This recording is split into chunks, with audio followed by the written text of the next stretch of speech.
Allez, c'est parti. C'est reparti. Alors, vous avez une belle infrastructure opérationnelle? Oui, elle est belle. Avec dedans juste un contrôleur de domaine. Parfait.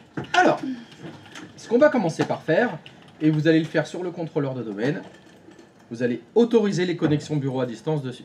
Donc là, je vous ai dit, on va se mettre en mode un peu, on doit administrer une infrastructure de serveurs, et de temps en temps, il faut se connecter sur les serveurs pour faire des trucs dessus. Alors, ce qu'on va faire là, c'est quelque chose qu'il faut faire sur tous vos serveurs. En général, c'est fait chez tout le monde. C'est activer les connexions bureau à distance. Donc pour ça, vous allez faire... Est-ce que ça vous dit quelque chose? 6dm.cpl. Donc vous vous mettez sur votre contrôleur de domaine et vous faites 6dm.cpl.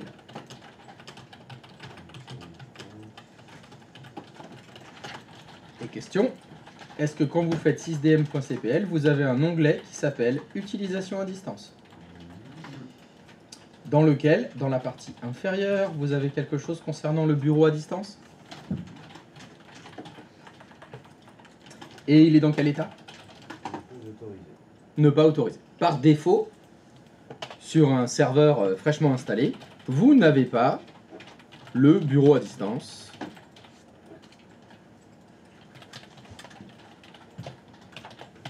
qui est activé.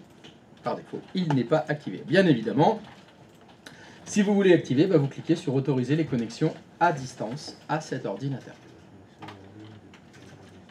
Avec une question, est-ce que vous n'autorisez que la connexion des ordinateurs exécutant le bureau à distance avec authentification NLA ou pas?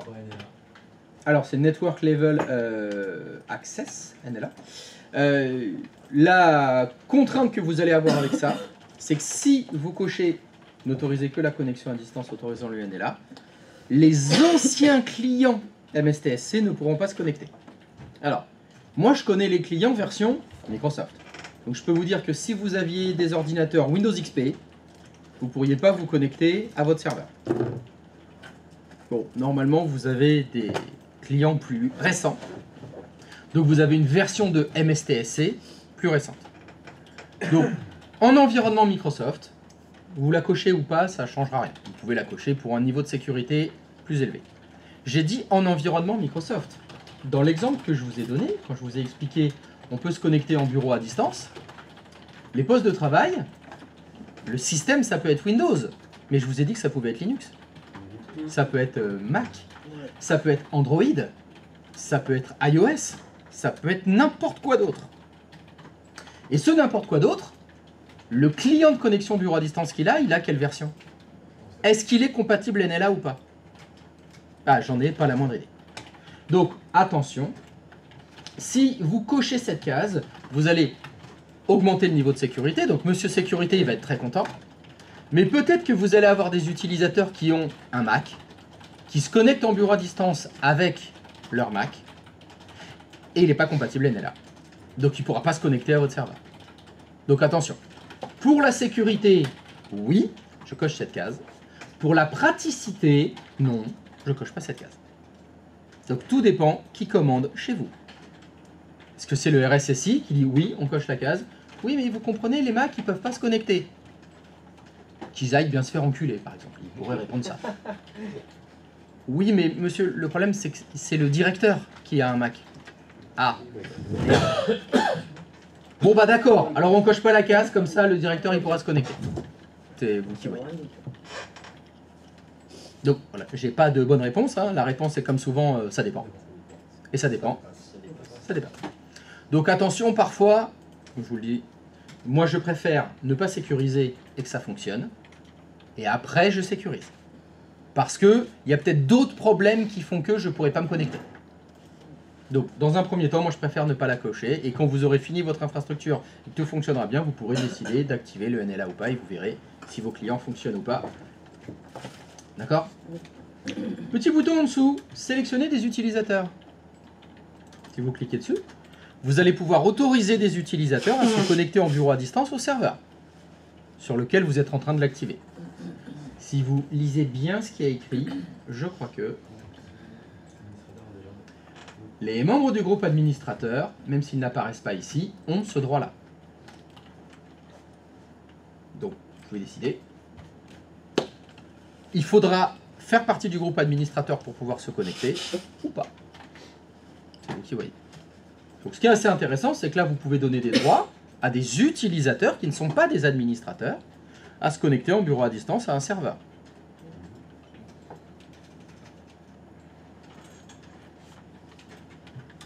Alors, je vais vous demander d'autoriser les connexions bureau à distance sans le NLA, hein, décochez la case, sur tous vos serveurs. J'ai une petite question. Oui. En haut, tu as autorisé la connexion à distance, d'assistance à distance vers cet ordinateur. Oui. Par contre, on l'a pas. Enfin, moi, je l'ai pas.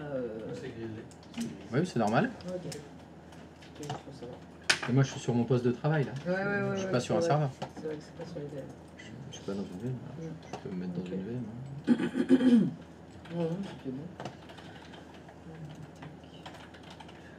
Si je me mets dans ma VM, je fais pareil.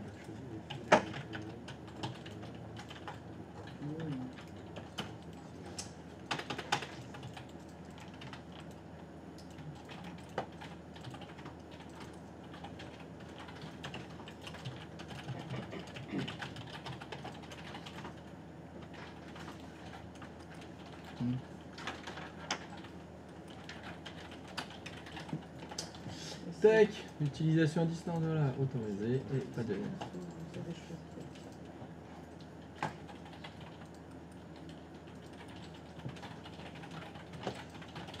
Donc je voudrais que vous passiez sur tous vos serveurs et que vous activiez, vous autorisiez les connexions bureau à distance sur tous les serveurs. Donc ça, je vous dis, c'est quelque chose qui est très souvent fait en entreprise. Ça vous permet comme ça de vous connecter en bureau à distance aux différents serveurs de l'entreprise. Mais vous voyez que par défaut, c'est pas activé.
C'est good? Eh bien, on va tester ça. Vous avez un magnifique poste de travail de dispo? Parfait. Donc, ce que vous allez faire, vous allez ouvrir la session sur votre poste de travail, avec le compte administrateur ou pas, hein, ça ne change rien. Et à partir du poste de travail, vous allez lancer le fameux MSTSC, comme je vous avais dit. C'est le client de connexion bureau à distance. Donc là, je vous invite à vraiment bien mettre les deux ordinateurs l'un à côté de l'autre, hein.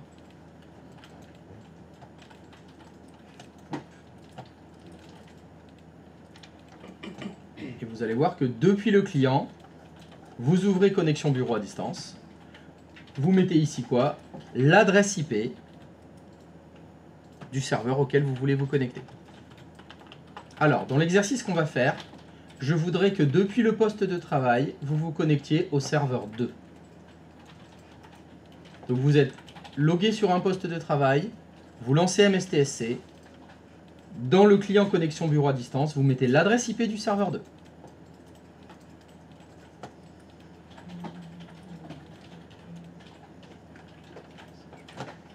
Allez. Tu fais la démo, Karine?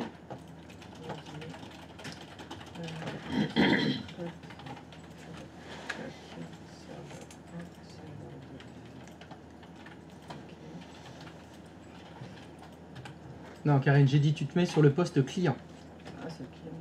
On se met à partir du client. D'accord. Et à partir du client, tu lances MSTSC. C'est à partir du client. Je vais aller faire ça comme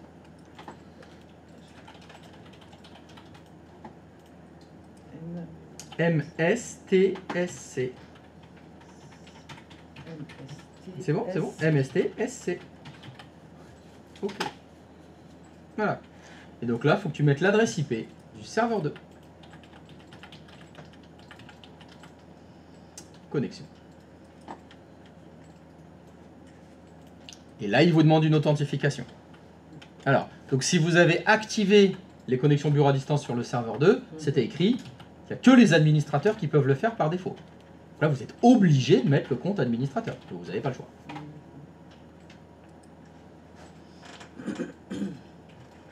Alors Karine, est-ce que un petit peu à droite, tu pourrais nous montrer l'écran du serveur 2, s'il te plaît?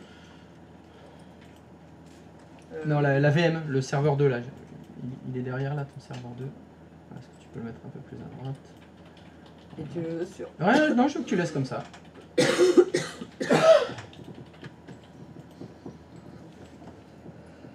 C'est bien.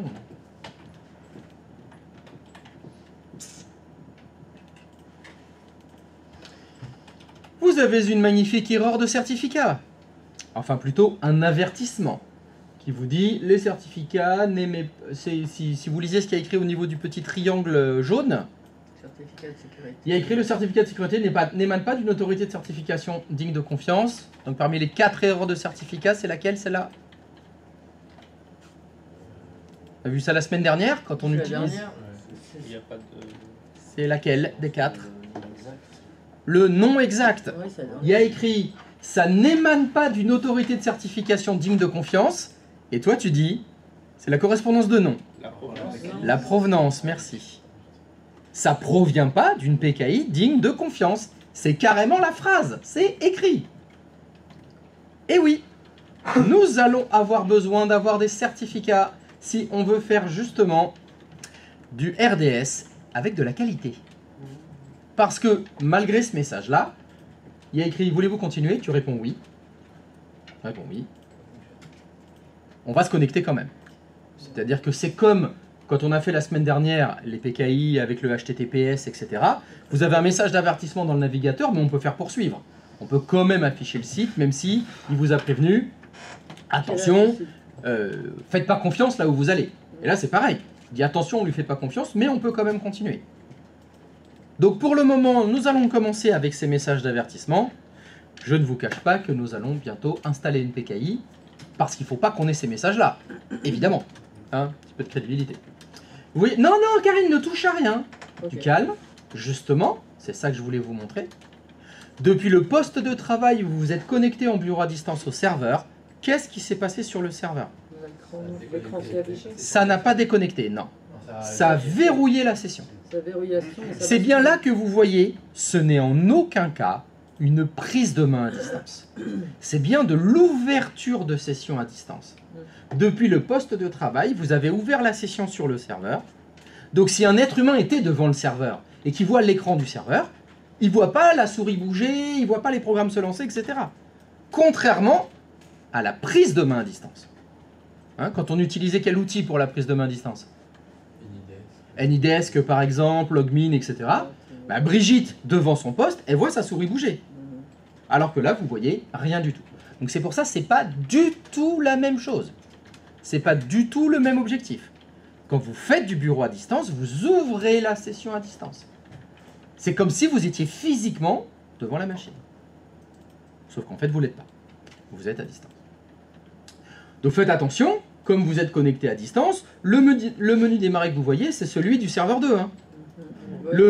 Si vous lancez l'explorateur de fichiers, c'est celui du serveur 2. C'est les programmes du serveur 2. C'est tout sur le serveur 2. Hein. Donc faites attention aux manipulations que vous avez à faire. Je vais vous demander de faire un petit truc par exemple. Pourriez-vous, en étant connecté en bureau à distance, redémarrer le serveur 2?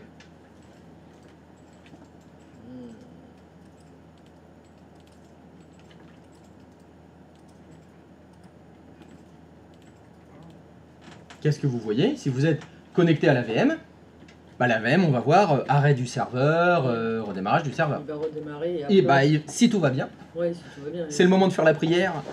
Mais là, c'est typique. Je suis bien connecté à distance sur un serveur, j'ai fait redémarrer, ça redémarre le serveur. Et la connexion à distance, évidemment, est interrompue. Ça redémarre le serveur. Si le redémarrage s'est bien passé, vous devez pouvoir vous reconnecter à distance. Toujours sur le serveur 2. Toujours avec administrateur.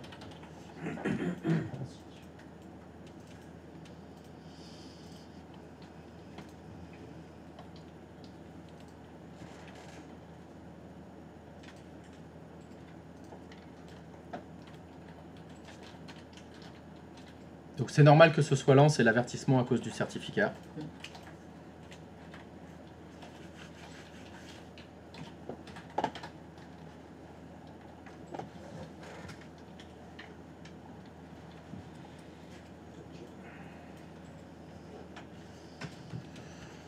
Et tac, vous êtes connecté à distance. Donc il faudra que vous soyez vigilant. Comme vous le voyez, quand vous êtes connecté en bureau à distance, vous êtes en plein écran. Vous avez en haut le petit onglet. Donc des fois, c'est problématique parce que peut-être que vous le faites. Je ne crois pas que vous le fassiez tous, mais j'en ai pas vu trop. Des fois, on peut mettre la machine virtuelle en plein écran. Et vous avez aussi l'onglet. Est-ce que tu peux le faire, Karine, s'il te plaît, ton client 01, est-ce que tu peux le mettre en plein écran? Voilà. Là, vous voyez, vous avez double ruban. Vous en avez un en haut, un en bas. Et encore, là, la résolution n'est pas la même, donc on n'a pas de souci. Mais s'il y avait la même résolution, ils seraient l'un au-dessus de l'autre. Alors les rubans, on peut les déplacer. C'est-à-dire que là, ils sont centrés, mais si tu cliques dessus et tu restes appuyé, tu peux l'amener un peu vers la gauche ou vers la droite. Donc ça arrive que des fois, on fasse du bureau à distance dans du bureau à distance. Donc là, c'est du sacré Inception. Hein. Donc là, il faut bien faire attention sur lequel vous êtes, et des fois, en déplaçant les rubans comme ça, on peut savoir sur lequel ordinateur on est, pour pas se tromper quand on fait genre redémarrer. On redémarre le bon. Ça, c'est bon. D'accord? Alors, attention. Il va falloir maintenant qu'on traite un sujet extrêmement important. C'est la différence entre se déconnecter et déconnecter. Alors, pour ça, il va falloir que vous alliez en bas à gauche. Donc votre client qui est connecté sur le serveur, en bas à gauche, vous avez le bouton démarrer. Et quand tu fais clic droit de souris dessus, arrêter ou se déconnecter, il y a déconnecter et se déconnecter. Alors ça, c'est un vrai problème. Parce que malheureusement, Brigitte, elle voit ça. Hein. Vous allez devoir bien faire la différence entre déconnecter un bureau à distance ou se déconnecter d'un bureau à distance. La différence, c'est que se déconnecter, ça veut dire fermer la session. Déconnecter, ça veut dire couper la connexion bureau à distance sans fermer la session. Alors on va faire un petit essai. Est-ce que vous êtes toujours connecté en bureau à distance là? Sur le serveur 2 toujours. Est-ce que vous pouvez lancer l'explorateur de fichiers et le bloc-notes? Donc tout simplement, sur votre serveur, vous lancez l'explorateur de fichiers et vous ouvrez le bloc-notes.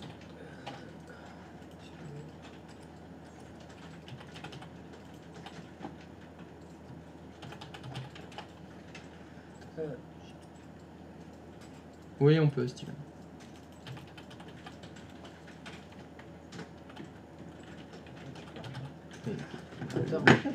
Notepad. Ouais, Bon, bah, si tu veux. tu veux le faire comment? Là, j'appuie sur le bouton démarrer et je clique sur bloc-notes. C'est un programme, le bloc-notes. Je sais pas comment tu le lances d'habitude, le bloc-notes. Ouais, non, je sais pas. Je suis parti ailleurs. Et vous écrivez du blabla dans votre bloc-notes, histoire qu'il y ait un truc à l'intérieur.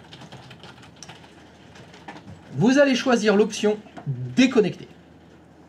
Donc ce que je vous invite à faire, c'est clic droit de souris sur le bouton démarrer, arrêter, et vous choisissez non pas se déconnecter, mais déconnecter. Vous avez retrouvé normalement le client. Là, vous êtes sur le poste de travail à nouveau. Est-ce que vous pouvez refaire MSTSC, s'il vous plaît? Mais, attention, vous le faites à partir du client 2. Là, vous étiez sur un de vos deux clients. Mais maintenant, vous vous loguez sur le deuxième client. Et depuis le deuxième client, vous faites la même manip, c'est-à-dire vous relancez MSTSC, vous vous connectez au serveur 2, donc vous mettez l'adresse IP du serveur 2.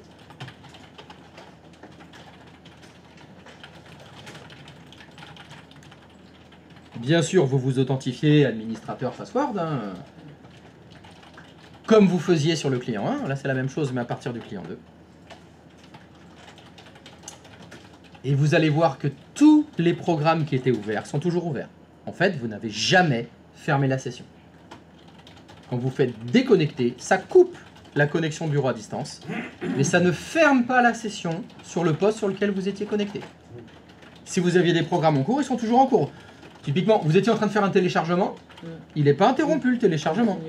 Ça continue de télécharger, même si vous avez coupé la connexion bureau à distance.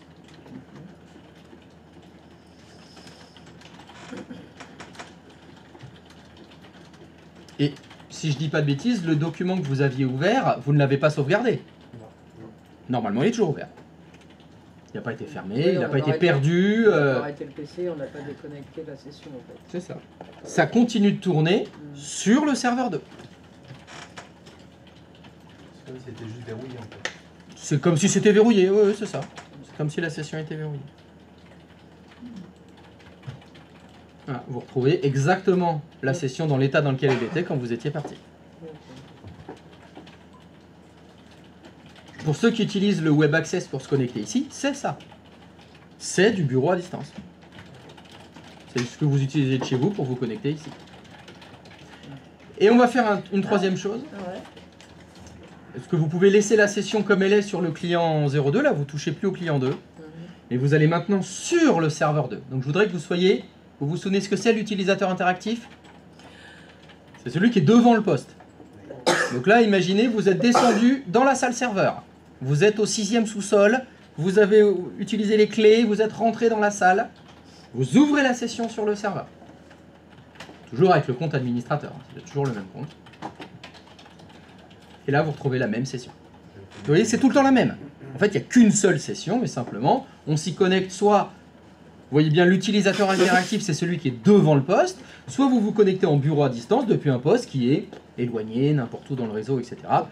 Et ça n'a jamais fermé la session. Par contre, il déconnecte automatiquement de... Effectivement, parce que le compte administrateur ne peut être logué qu'une seule fois.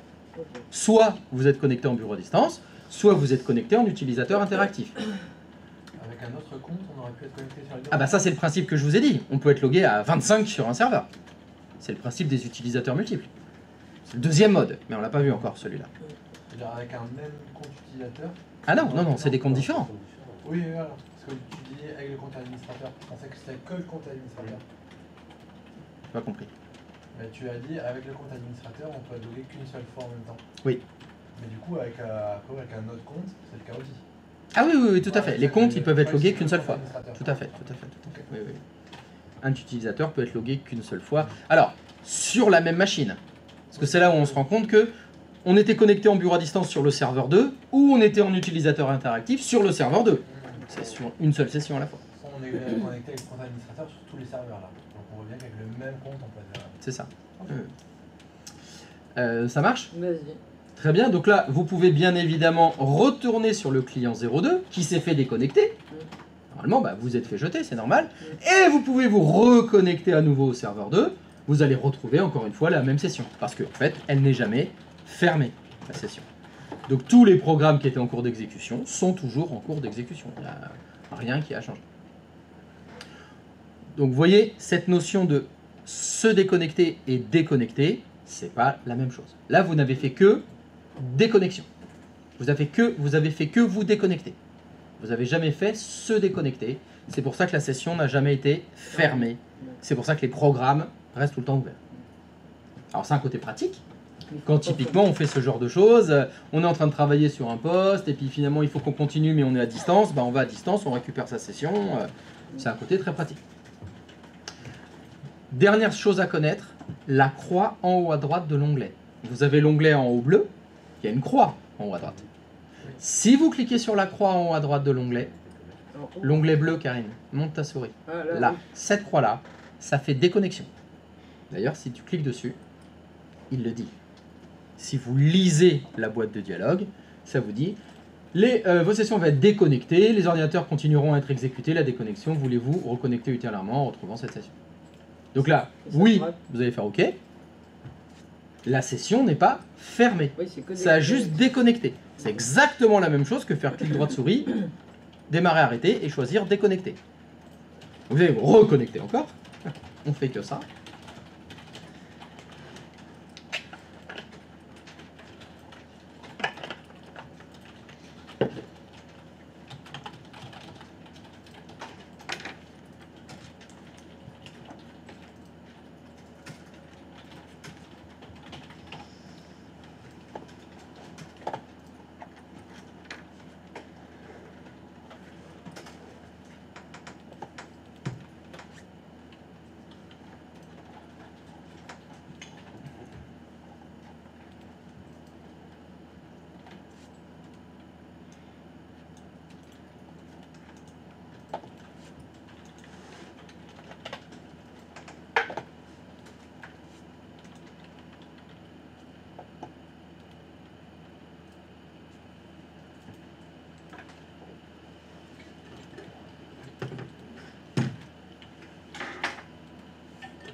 Dernière façon de déconnecter sans faire exprès.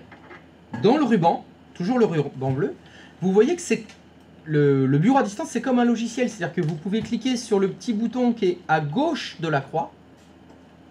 Non, la croix qui est à droite, Karine. À gauche, il y a un petit trait. Clique. Ça a fait réduire.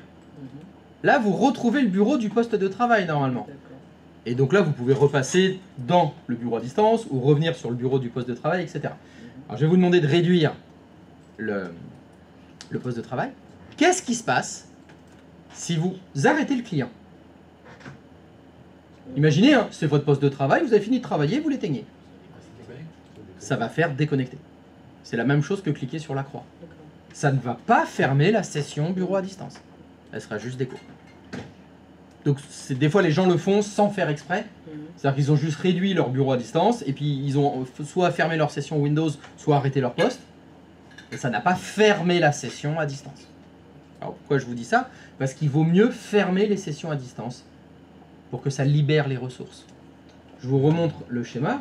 Je vous ai dit que un des intérêts, c'est qu'on va être connecté à plein d'utilisateurs sur le même serveur. Si les sessions restent ouvertes, les ressources ne sont pas libérées. La mémoire vive est consommée. Elle est toujours consommée. Donc les administrateurs, ils n'aiment pas trop que les utilisateurs n'aient pas fermé leur session bureau à distance. Pour libérer la RAM, par exemple. Donc des fois, les utilisateurs le font un peu à l'insu de leur plein gré. Ils n'ont pas fait gaffe, ils ont oublié de faire se déconnecter. Et c'est ce que je vais vous demander de faire. Vous pourriez retourner dans la session. Et cette fois, on va vraiment fermer la session. Donc faire arrêter, choisir se déconnecter à la place de déconnecter. Et là, ça va réellement fermer la session sur le serveur 2.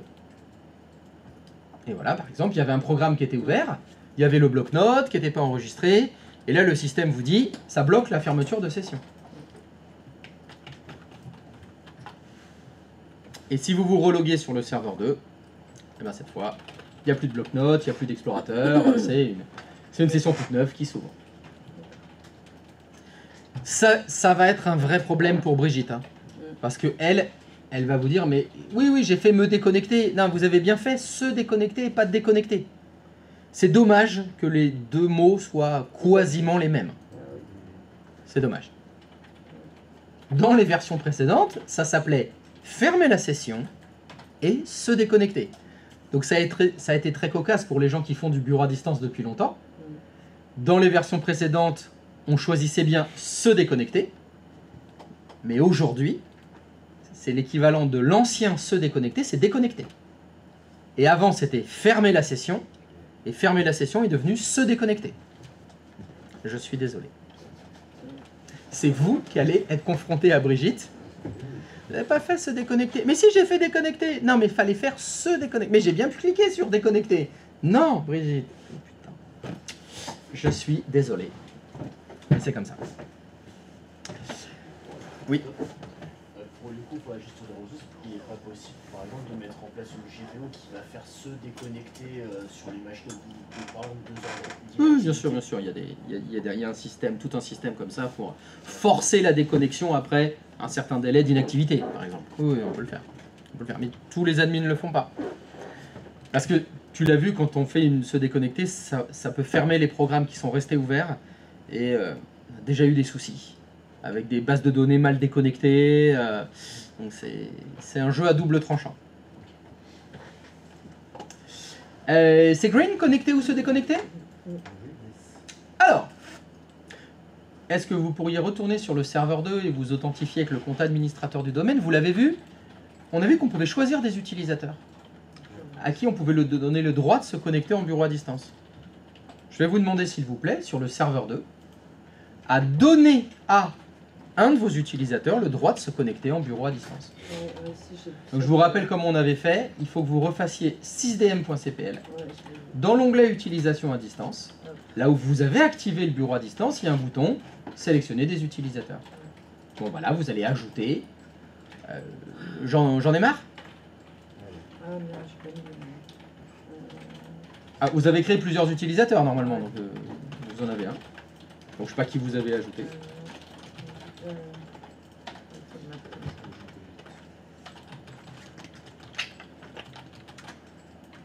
Non mais un seul, hein. Un seul? Oui, tout à fait, juste un. Ok. Et ok.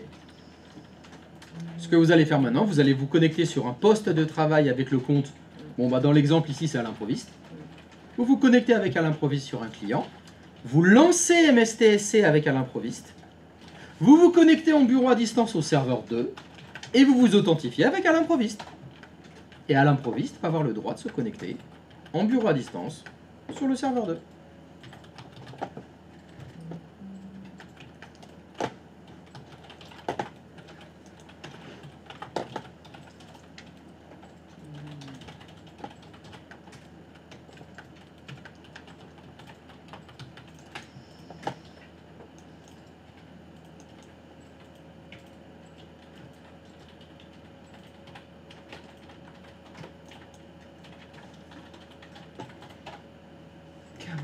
Bonjour.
Est-ce que ça fonctionne?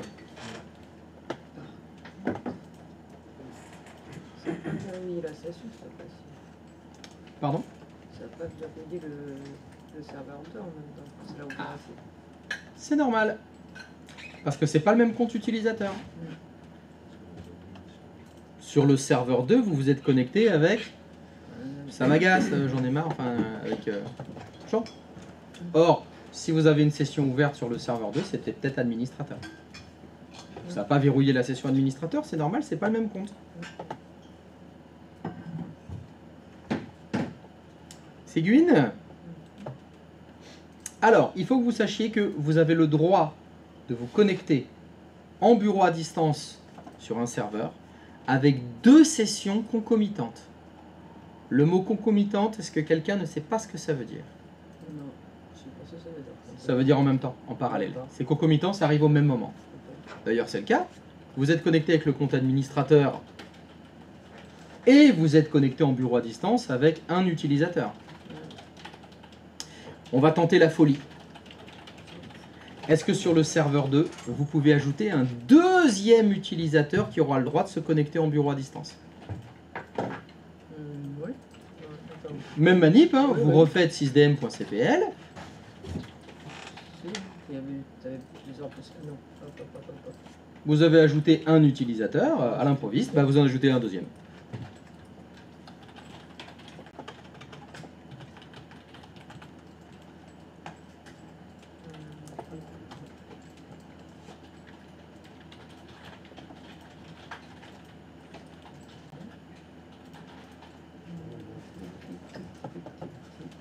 Et vous allez vous connecter à partir du deuxième poste de travail. Ah non, fallait pas se déconnecter. Non, dommage. Faut se reconnecter.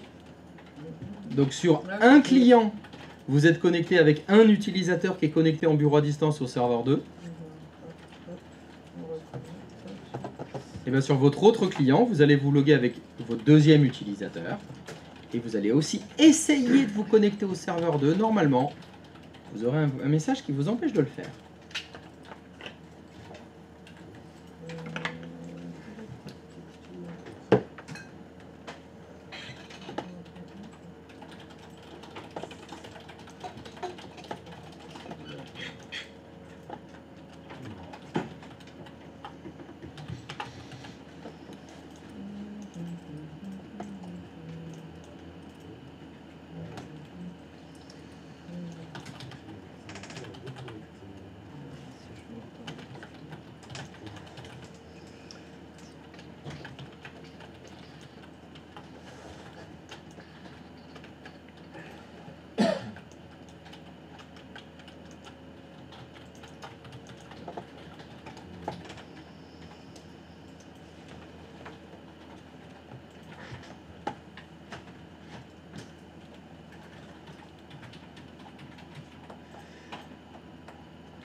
Alors, est-ce que ça connecte?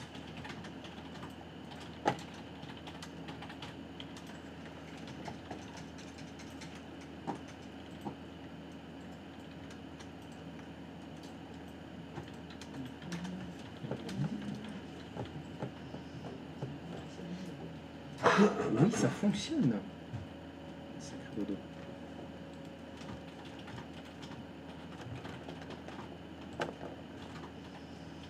Bim. Voilà ce qui se passe. Comme vous pouvez être qu'à 2 sessions concomitantes, il vous dit, il y a trop d'utilisateurs connectés. En ce moment, sur le serveur 2, il y a administrateur qui est connecté et à l'improviste. Et qu'est-ce qu'il dit? Sélectionnez un utilisateur à déconnecter pour pouvoir vous connecter. Vous allez cliquer sur à l'improviste. Et là, il y a une boîte de dialogue qui a dû s'afficher dans la session de l'improviste qui vous demande, voulez-vous autoriser à se connecter à cet ordinateur? Si vous cliquez sur OK, cette session vous déconnectera. Regardez bien ce qu'il y a écrit dans le message. Si vous faites rien, dans 30 secondes, votre session sera déconnectée. Ça, c'est fait pour justement, en fonctionnement, on est plein de techniciens, des administrateurs différents à vouloir se connecter sur les serveurs. Et vous, vous avez travaillé, vous avez laissé votre session connectée. Résultat, il n'y en a que 2 qui peuvent se connecter en même temps. Donc vous bloquez vos collègues. C'est pas grave, le système il est prévu pour. Bah, vous allez pouvoir virer un des 2. Et là, vous avez pu quand même vous connecter. Donc vous voyez, c'est que 2 sessions simultanées. Attention, la session utilisateur interactif, ça compte pour une session. Hein. Vous l'avez vu? Là, Karine, tu n'étais connectée pas en bureau à distance sur le serveur 2. C'était la session interactive. Tu étais vraiment logué sur le serveur. Mais ça compte quand même pour une session active. Donc c'est que 2 à la fois. D'accord. Est-ce que ça peut Mais- être 2 bureaux à distance aussi? Oui, c'est pas grave. Que ce soit 2 bureaux à distance, un utilisateur interactif à distance, c'est que 2. On n'est pas censé avoir Il n'y a que 2 plusieurs sessions personnes actives à une simultanément. session, c'est ça le truc. Parce que... Oui. Non, c'est pas ça, c'est pas ça, c'est... Ah merde, c'est pas... Oui, c'est vrai, je suis dessus. On n'est pas censé connecter plusieurs utilisateurs sur un même serveur Et bien là, c'est ce qu'on a fait. Il y a bien des utilisateurs différents. Tu as Oui. administrateur et Samagas ou Albibac, ça Tu fait peux pas bientôt. avoir plusieurs utilisateurs connectés dessus, Si, tu peux en avoir 2, maximum, pas plus. compris dans le prix, pour le moment. D'accord. On verra après comment en créer plus. Ok. Mais pour le moment, par défaut, sur tous les serveurs, compris dans le prix, vous avez droit à 2 sessions simultanées. Ok. 2 sessions concomitantes. 2 sessions actives simultanément.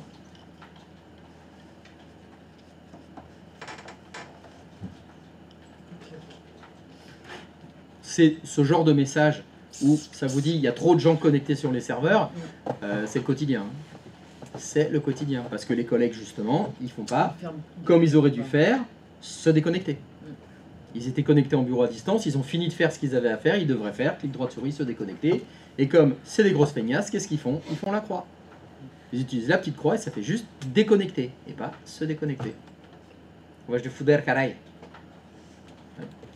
Je compte sur vous pour ne pas avoir ce genre de comportement. Vous avez fini de travailler sur le serveur 2 en bureau à distance, vous faites se déconnecter.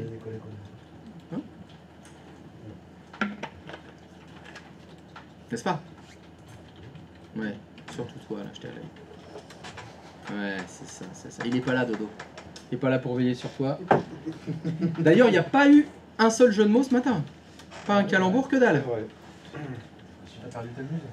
C'est ça. Bah oui, voilà. En fait, c'est lui qui lui soufflait tout. J'ai plus ma source d'inspiration. C'est ta muse.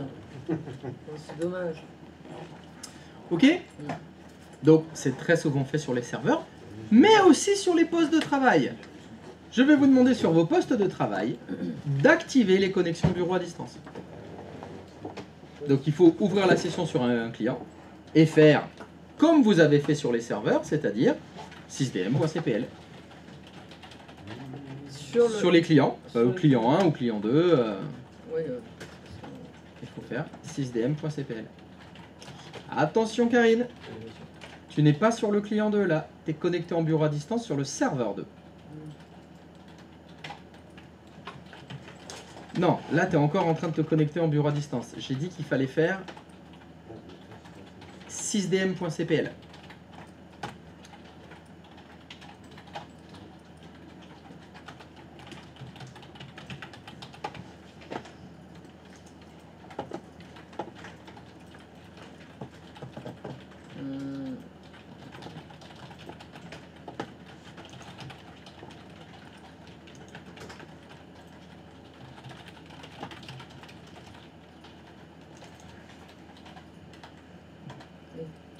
Utilisation à distance, c'est pareil. Vous voyez que sur le client, est-ce que le bureau à distance est activé?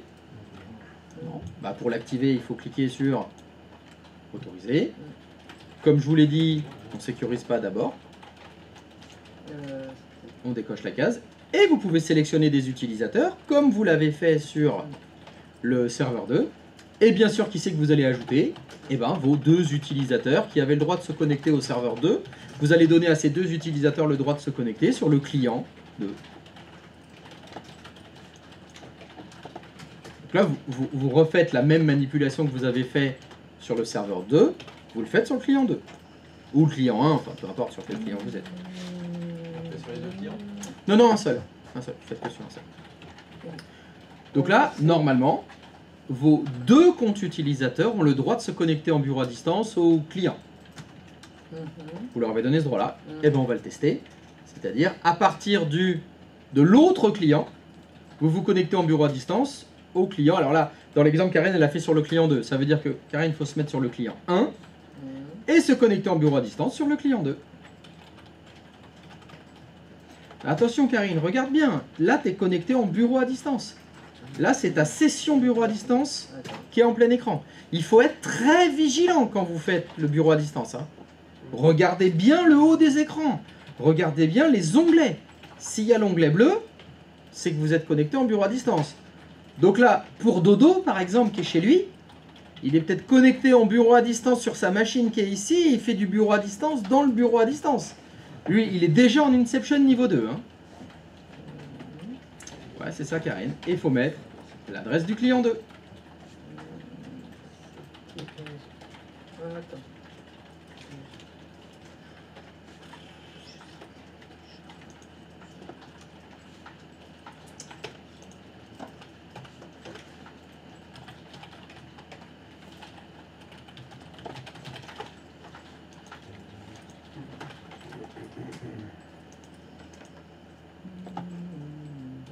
Et il faut bien se loguer avec l'utilisateur. Alors attention, Karine, c'est bien celui avec lequel tu es logué là. S va bien. Alors que sur le client 2, tu es logué avec un autre utilisateur. Tu es logué avec qui sur le client 2? C'est à l'improviste. Parfait, c'est bon. Tu peux valider de l'autre côté. Ouais,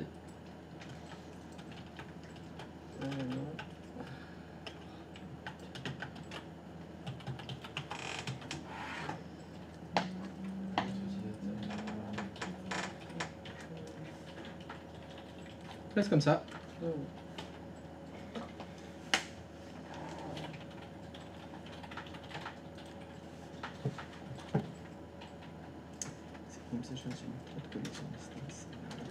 Eh ouais. C'est pas simple. Vous avez signé pour ce matin? Très bien.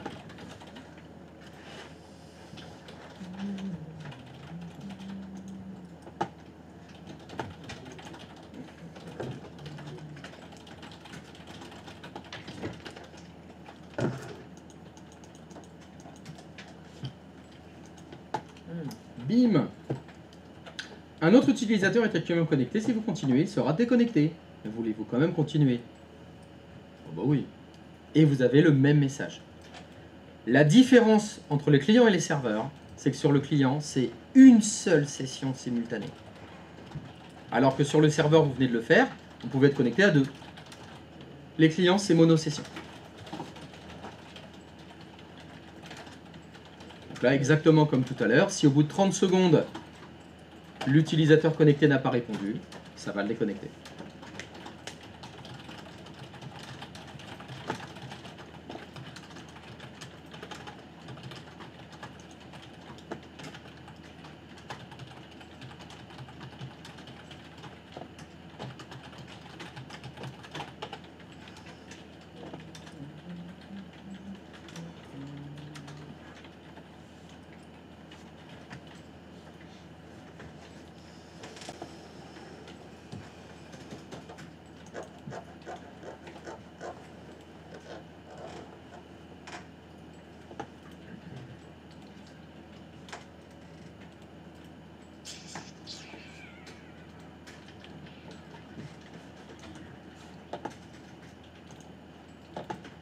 C'est long par contre.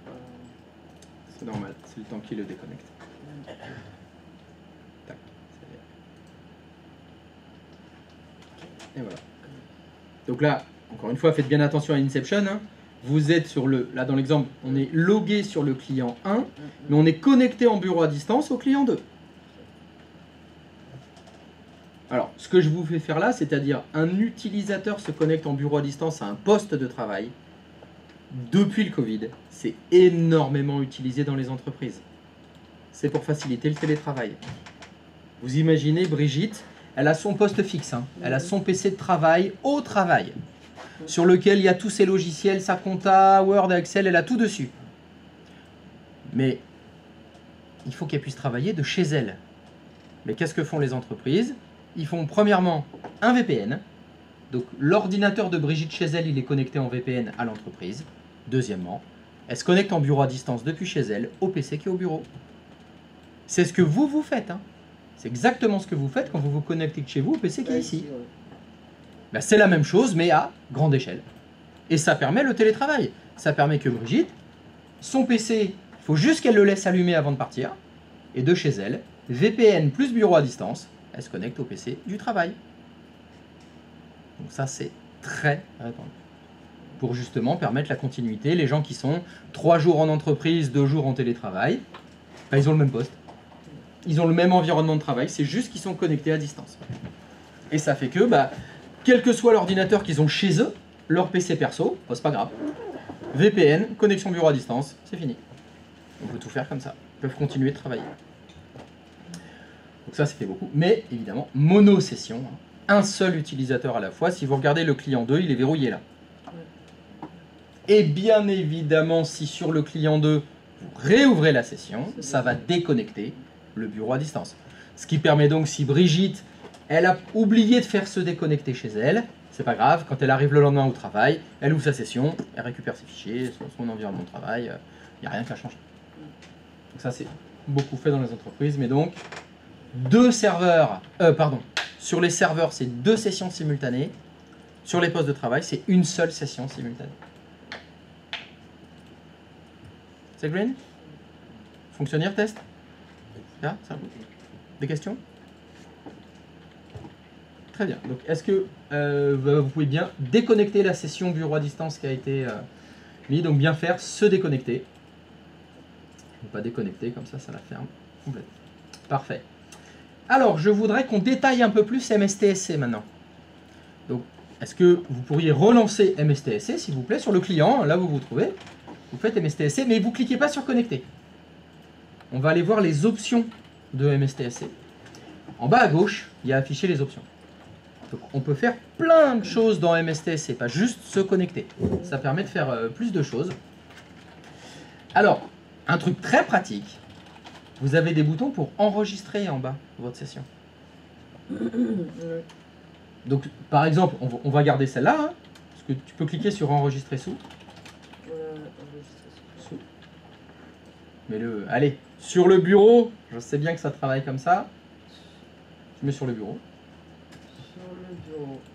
Attends, Ou dans document, enfin tu l'enregistres où tu veux. Oui, d'accord, ok. Et le... Attends. Non, on va lui donner un nom quand même. Donc là, il s'appelle default, tu vas l'appeler PC02. Et tu fais enregistrer. C'est bon, tu peux fermer cette fenêtre. On fait la croix, on fait annuler, voilà, on va fermer ça. Voilà, normalement, si tu vas dans ton dossier document, maintenant, tu as un fichier. Alors, ça s'appelle les fichiers RDP, hein, c'est l'extension du fichier. Et si tu double-cliques dessus, ça va automatiquement essayer de se connecter à l'adresse IP qu'on avait enregistrée dedans. Fais connexion, hein, vas-y, fais connexion. Voilà, ça lance la connexion à la machine. Tu as besoin de refaire il n'y a pas besoin de refaire MSTSC, de remettre l'adresse IP, etc. Alors ça, c'est le grand classique des techniciens et administrateurs. Ils en ont 50 des connexions RDP. À chaque fois, on fait enregistrer pour celle de quoi vous se connectez sur un serveur, un autre. On ne refait pas MSTSC à chaque fois. On l'enregistre.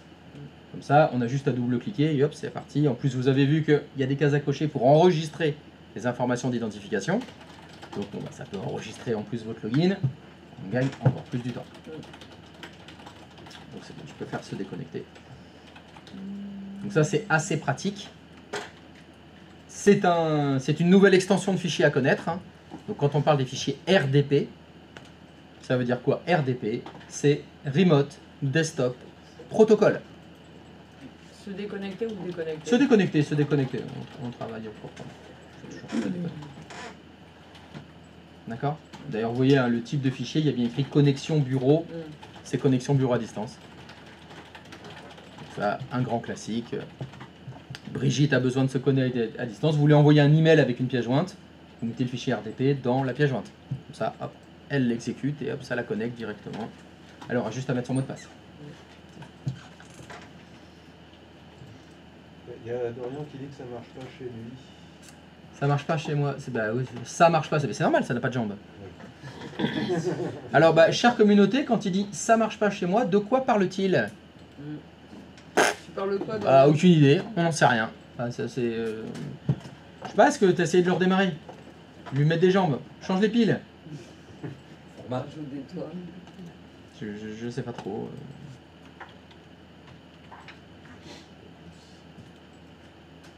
Mon réveil a sonné à 8h45.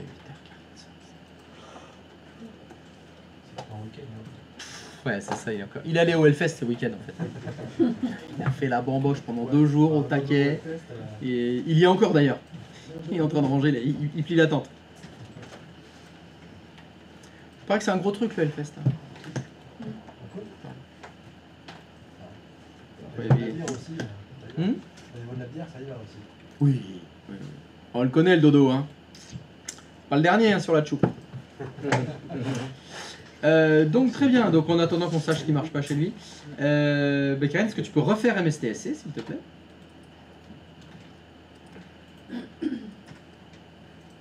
Et recliquer sur afficher les options. Donc on a vu qu'on pouvait enregistrer les connexions MSTSC. Est-ce que tu peux aller dans l'onglet affichage? Donc ici vous pourriez choisir si vous voulez la résolution. Quand vous vous connectez, vous pouvez avoir une résolution plus petite ou plus grande, ça dépend de vos écrans. Donc des fois ça peut être intéressant.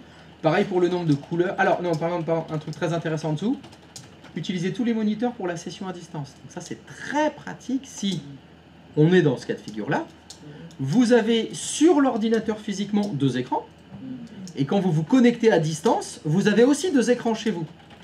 Ben là, la connexion bureau à distance peut utiliser les 2 écrans. Bon, par contre, il n'y a pas de magie. Hein. Si vous avez qu'un seul écran chez vous, ça ne fera pas 2 écrans. Hein. Ça ne va pas faire pousser un 2e écran sur votre ordi. Hein. Donc ça peut être très pratique pour le multi-écran. Tant que le message arrive, vous êtes déjà sur autre chose. Je parlais du client 1 sur le client 2.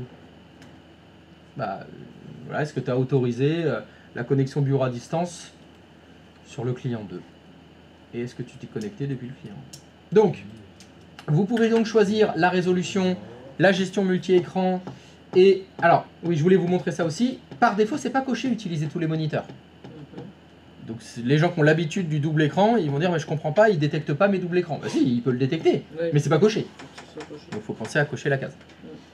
De la même façon en bas, vous voyez la dernière case à cocher en bas, afficher la barre de connexion en cas de mode plein écran. La barre de connexion, c'est le petit onglet que vous avez en haut. C'est le petit onglet bleu. Donc c'est coché par défaut, mais on peut le décocher. C'est-à-dire que si vous le cochez pas, vous vous connectez, vous êtes en plein écran, il n'y a pas le ruban en haut. Ça, tu fais pas la différence entre les... Et là, on pourrait...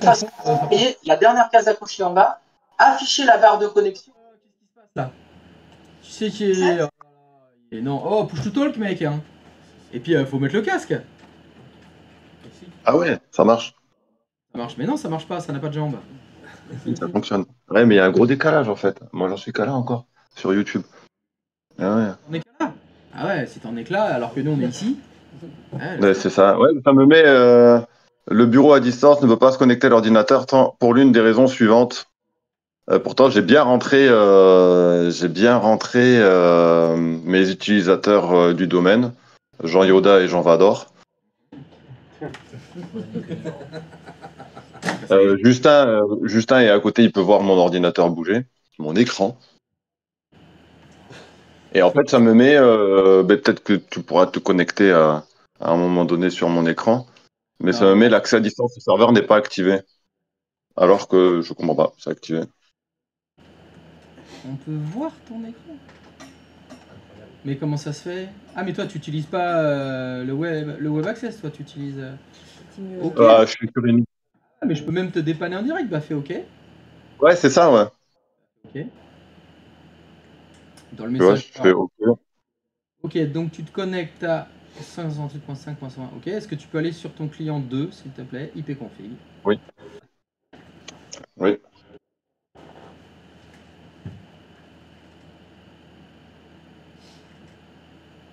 C'est beau la technologie. Ah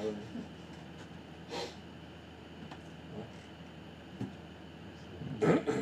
Est-ce que tu peux faire 6dm.cpl sur ton client 2, s'il te plaît? Tu l'as vu, tiens. Oui. T'aurais pas raté.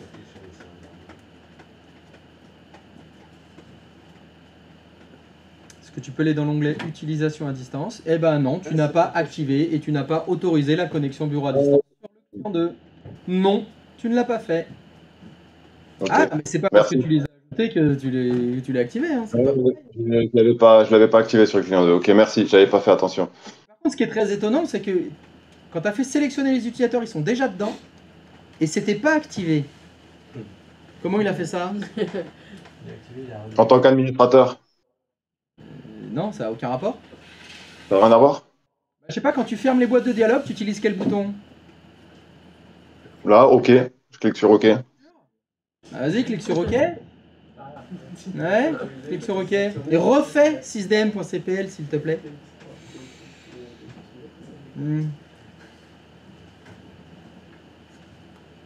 Et retourne dans utilisation à distance.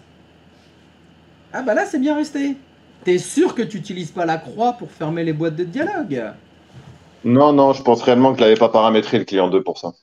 Ouais, c'est ça, ouais, c'est ça. Bon bah va sur ton client 01 alors.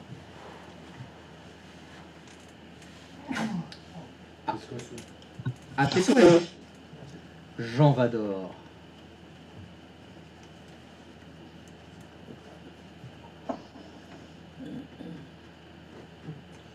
Et tu me dis que tu avais vérifié que c'était bien activé. Ah ouais. Ça doit être le but, hein, alors. Certainement. C'est le décalage horaire. Oui, oui, c'est le jet lag, comme on dit. Le Hellfest, hein. C'est ça. C'est le, voilà. Le Hellfest, c'est pas sur le même fuseau horaire que nous, de toute façon, je crois, le Hellfest. Hein. Ah, de toute façon, t'es en enfer, donc. T'es loin. T'es loin en bas.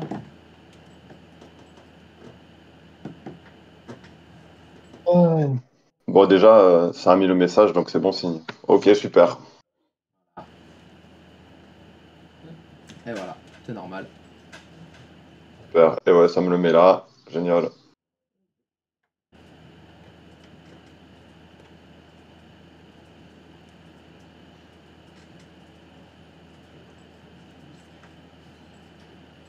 OK.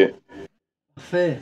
Bon, on va continuer avec toi tant qu'on y est. Est-ce que tu peux réduire ta connexion bureau à distance là? Laisse-le moulier. Mais tu le réduis avec la petite. Non, non, ouais, celle-là. Est-ce que tu peux relancer MSTSC? Ok. Voilà. Donc, clique sur afficher les options. Va dans l'onglet affichage. Là, OK. Voilà. Donc on avait fait tout le tour. Donc je vous avais dit en bas, attention, hein, afficher la barre de connexion en cas de mode plein écran. Si c'est pas coché, on n'a pas la barre. Ok? OK. Ça, un utilisateur pourrait décocher cette case. Hein. Faites attention, c'est pas parce que vous voyez pas la barre qu'elle y est pas. D'accord? Elle est où si elle y est pas? Je suis désolé, il y a quelqu'un qui m'a appelé en même temps, du coup, ça a coupé ton truc. Oh là là là là là là! Ça a coupé J'ai quoi? pas entendu ce que tu as dit. Mais j'entendais pas ce que tu disais, du coup. Donc je disais, on peut décocher, afficher la barre de connexion bureau en plein écran. Si D'accord, oui. c'est décoché, qu'est-ce qui se passe? Ta connexion bureau à distance, elle a dû se faire en attendant là. En bas, regarde en Oui. bas. Tu as deux connexions bureau à distance. Voilà, va sur celle de gauche. Voilà. Vous voyez la barre des tâches? La barre de connexion qui est en haut là. Tout à gauche, Oui. il y a un trombone. Il y a une punaise. Oui. Clique dessus. Maintenant, clique en plein milieu de ton écran. t'attends, elle disparaît. Ah, ok. Mais Il faut que je reste. Ok, d'accord. pour ramener la souris, c'est un petit peu comme la barre des tâches. On peut la faire disparaître. Ici, là. Si je veux la faire disparaître, il faut que je me mette ici pour qu'elle réapparaisse.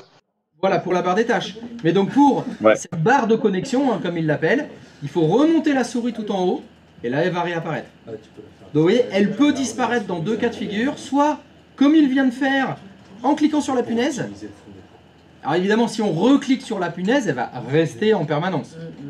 Mais ça, un utilisateur peut le faire. Il pourrait cliquer sur la punaise et dire, si par exemple vous l'avez au téléphone ou vous vous étonnez, dire je comprends pas, il est censé être en bureau à distance, etc. Mais on voit pas la barre de connexion en haut. Pensez à monter la souris pour la faire apparaître comme la barre des tâches quand on fait masquer la barre des tâches. Ça va être un blocage. C'est à ça que ça va ressembler si on décoche la case aussi, hein, afficher la barre quand on est en mode plein écran. Ok. Ok, est-ce que tu peux réduire, s'il te plaît, cet affichage? Je voudrais retourner sur le bureau de ton client 1. Voilà. Est-ce que tu peux aller dans l'onglet ressources locales? Alors, plein de choses très qui sont intéressantes là-dedans. Premier bouton, les paramètres des sorties audio de l'ordinateur client. Pourrais-tu cliquer, s'il te plaît, dessus? Voilà, ici. Vous allez avoir le comportement de l'audio quand vous êtes connecté en bureau à distance. C'est-à-dire, je suis connecté en bureau à distance et vous lancez quelque chose qui utilise le son. Une musique, par exemple. Par défaut, c'est configuré comment? Lire sur cet ordinateur. Ça veut dire que vous êtes connecté en bureau à distance quelque part, le son, c'est celui de votre carte son locale qui sera utilisé. Donc c'est très bien, vous pouvez lire comme ça une vidéo à distance, le son, il sort sur votre ordinateur, pas sur le poste qui est à l'autre bout du monde. Donc ça c'est très pratique. Mais vous voyez, on peut le changer. Il y a lire sur l'ordinateur distant. Si vous choisissez lire sur l'ordinateur distant, vous lisez une vidéo, c'est dans la salle serveur qu'on entend le son. Hein. Dans la salle serveur, tu fais wouf, wouf, tu fais un truc de chien. Il y a des admins qui s'amusent à faire ça. Bon, heureusement, la plupart des serveurs n'ont pas de carte son, mais il y en a qui font des blagues. Bon, la plupart du temps, c'est configuré comme ça. Une nouvelle fois, l'utilisateur peut le changer, ça. Il suffit d'aller dans les options et changer ça. Là où c'est plus problématique, c'est le micro. Par défaut, c'est configuré comment? Ça veut dire que quand vous vous connectez en bureau à distance, le micro de votre ordinateur, il n'est pas utilisé. Donc vous ne pouvez pas enregistrer dans une session bureau à distance. Le vrai problème, c'est pour les applications de voix sur IP. On ne l'a pas encore fait, mais quand on fera la voix sur IP, il y a des téléphones électroniques qui existent. Il y a des téléphones numériques qui utilisent le micro de votre ordinateur. Vous voulez faire du Discord? Ça marche pas. Vous voulez lancer Discord dans votre connexion bureau à distance? Bah, c'est pas votre micro local qui a remonté. Donc Discord, ça ne fonctionnera pas. Sauf si vous choisissez enregistrer à partir de cet ordinateur. Donc attention, par défaut, dans les connexions bureau à distance, il n'y a pas la prise en compte du micro.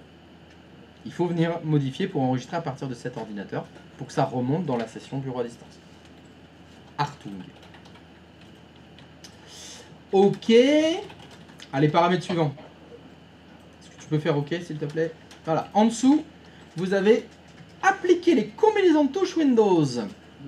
Alors il y a écrit en mode plein écran uniquement. Les combinaisons de touches, vous les connaissez. Par exemple, pour faire exécuter, vous faites Windows R. Ben, par défaut, c'est configuré comme ça. Quand vous vous connectez et que c'est en plein écran, quand vous faites Windows R, c'est dans la session bureau à distance que ça va se lancer.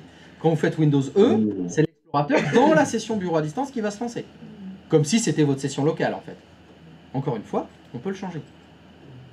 C'est-à-dire que là, on pourrait choisir sur cet ordinateur. Ça veut dire que quand vous êtes connecté en bureau à distance, en plein écran, vous faites Windows E, c'est l'explorateur de votre host local qui se lance.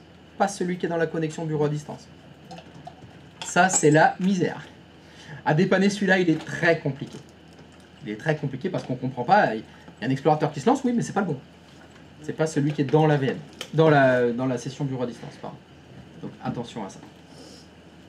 Ça n'a d'utilité que dans un seul cas de figure, c'est celui où par exemple vous vous connectez en bureau à distance, mais elle est limitée à un programme.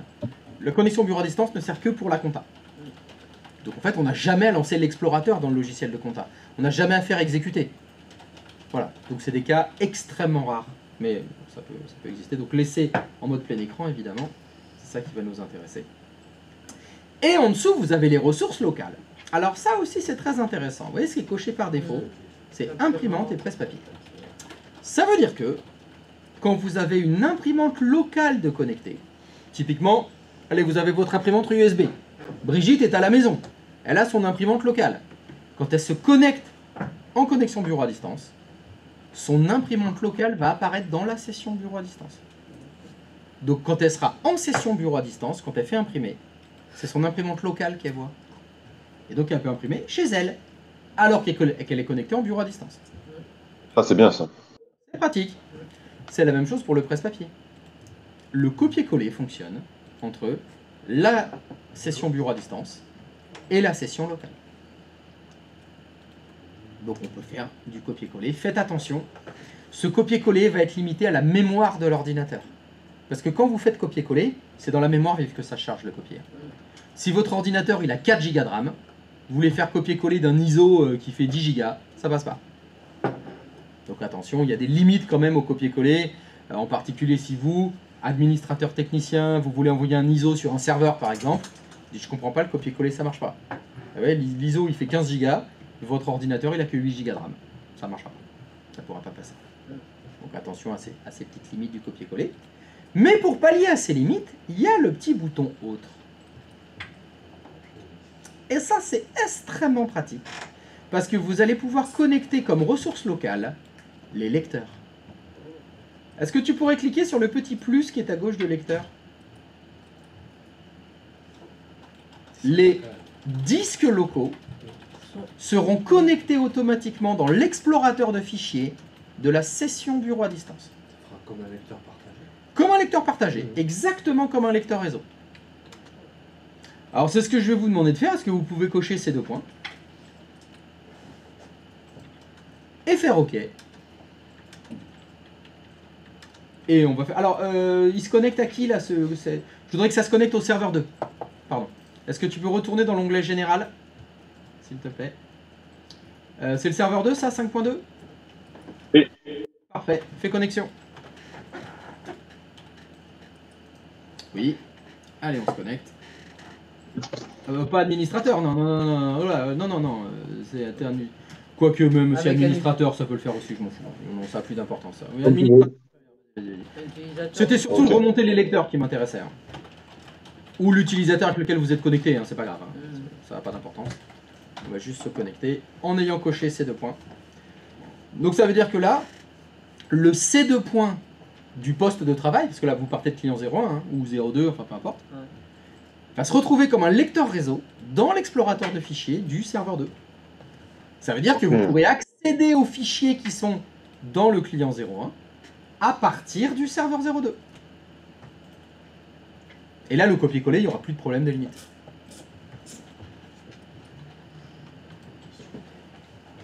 Il y avait un sous-chat qui avait posé cette question-là, je crois. Oui, dans le chat, si quelqu'un avait posé la question, bah, voilà, c'est les 2 solutions. Alors, pourrais-tu lancer l'explorateur de fichiers, s'il te plaît, Dorian?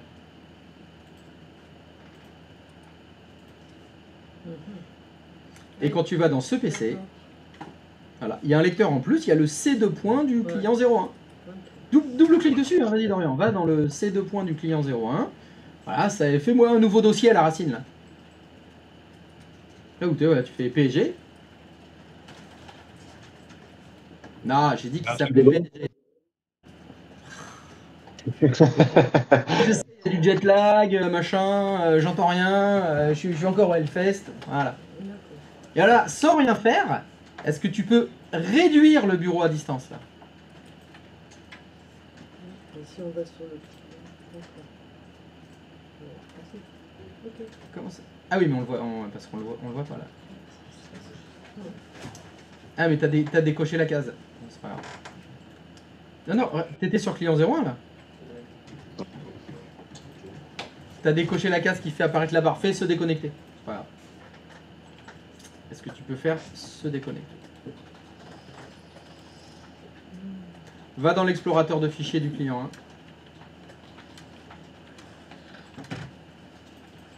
1. Va dans ces 2 points. T'as un dossier PSG. Est-ce que tu peux relancer MSTSC s'il te plaît?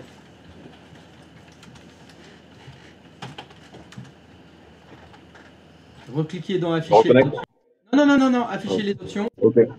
retourne Ok. dans les ressources locales. Retourne dans autre. Tu vas recliquer sur le petit plus, voilà. Donc tu peux connecter le C2 points. Mais s'il y avait un D2 points, on pourrait le connecter aussi. Le lecteur de DVD. Mais surtout, moi ce que je trouve génial, c'est lecteur que je branche plus tard. C'est quoi ça? Eh ben, ça veut dire que là, si tu coches cette case et que tu te connectes en bureau à distance, et après tu connectes une clé USB, la clé USB que tu branches sur ton ordinateur local va remonter directement dans l'explorateur de fichiers de la session bureau à distance. Alors que si cette case n'est pas cochée, il faut d'abord brancher la clé USB, venir ici et cocher E2 points ou F2 points, quoi, cocher la lettre de la clé USB, et se connecter après. D'accord. Ouais. C'est moins pratique.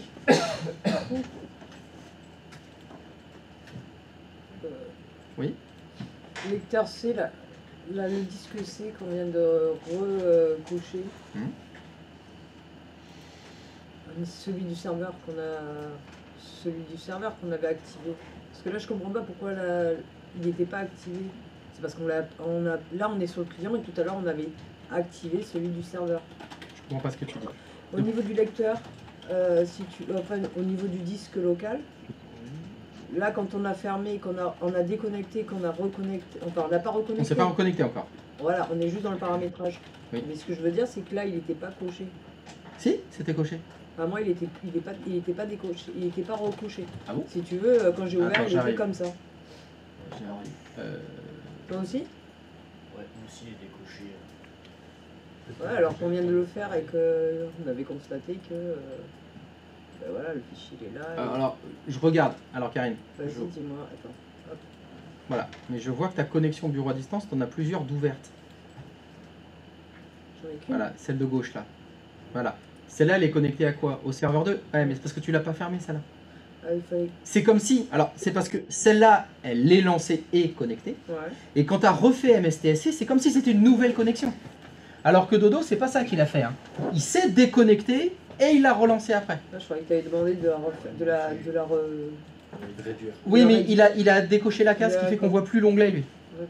On voit plus l'onglet, donc on peut plus faire la croix. Moi, j'aurais pu lui faire déconnecter. D'accord, il fallait Tu juste peux faire une. déconnecter. On n'est pas obligé, ce que je veux dire, à chaque session, on est obligé de la Alors, tu veux dire recocher la case pour Ouais. que le disque C. Alors, si c'est une session à laquelle tu t'étais déjà connecté, normalement elle reste. D'accord. Et si tu fais une nouvelle session, Oui, voilà. là, il faudra la recocher.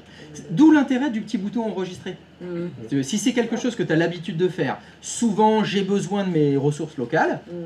on les enregistre. Oui, Tu enregistres voilà. comme ça, tu as tes Comme connexions ça. RDP qui sont déjà faites, avec ton multi-écran, avec les ressources locales qui sont remontées, etc. Ouais, voilà. Il y a- Ça sert à ça.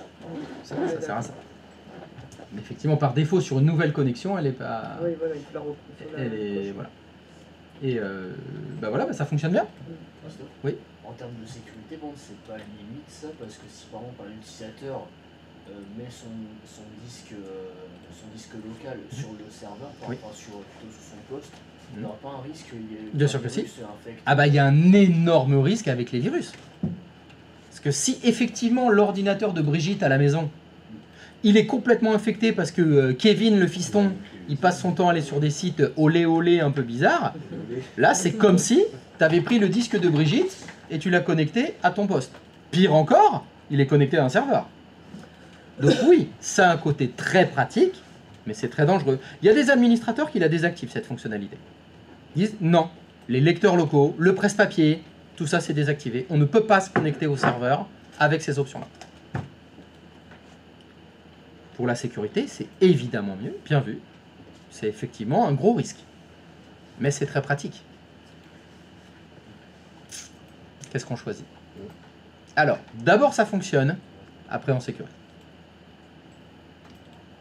Mais effectivement, on pourrait imaginer, il y a peut-être que les techniciens qui vont avoir le droit de faire ça. Tous les membres du service informatique, tous les gens bien formés, pas Brigitte. Clé USB sécurisée. C'est une autre solution après, mais c'est là l'idée c'était d'y accéder sans avoir à physiquement être devant l'ordinateur. Donc vous pouvez comme ça remonter donc le presse-papier, les imprimantes, les lecteurs. Alors, je sais pas si vous avez fait attention, mais il y en avait d'autres. Il y avait carte à puce, il y a plein de périphériques. Ça peut être pratique si vous avez des douchettes par exemple à brancher, des périphériques USB, comme ça. On les retrouve dans les sessions bureau à distance. Et il y a un onglet port, ça correspond à quoi? C'est les ports série ou pareil, c'est les vieux trucs ça. Code de port. Ça c'est vraiment les. C'est code de port. Mais c'est bon ça la code de port. Que ce soit pas trop cuivre, sinon c'est un peu sec. Mais avec du miel. C'est magnifique. Voilà, résultat, c'est l'heure d'aller manger. La suite après.